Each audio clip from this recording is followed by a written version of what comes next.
Chapter 3.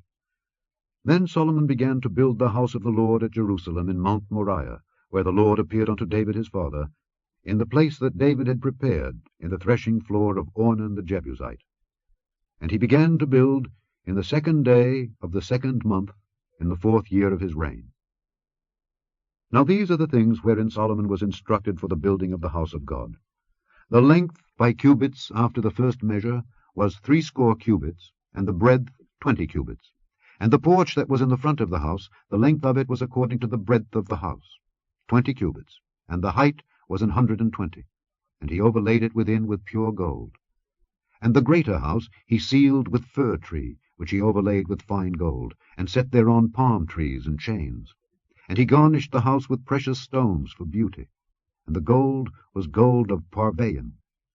He overlaid also the house, the beams, the posts, and the walls thereof, and the doors thereof with gold, and graved cherubims on the walls. And he made the most holy house, the length whereof was according to the breadth of the house 20 cubits, and the breadth thereof 20 cubits. And he overlaid it with fine gold, amounting to 600 talents. And the weight of the nails was 50 shekels of gold. And he overlaid the upper chambers with gold. And in the most holy house he made 2 cherubims of image work, and overlaid them with gold. And the wings of the cherubims were 20 cubits long. One wing of the one cherub was 5 cubits, reaching to the wall of the house, and the other wing was likewise 5 cubits, reaching to the wing of the other cherub. And one wing of the other cherub was 5 cubits, reaching to the wall of the house, and the other wing was 5 cubits also, joining to the wing of the other cherub.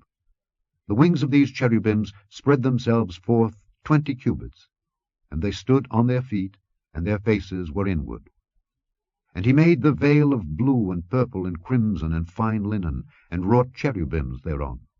Also he made before the house 2 pillars of 35 cubits high, and the chapiter that was on the top of each of them was 5 cubits. And he made chains, as in the oracle, and put them on the heads of the pillars, and made 100 pomegranates, and put them on the chains. And he reared up the pillars before the temple, one on the right hand and the other on the left, and called the name of that on the right hand Jachin, and the name of that on the left Boaz.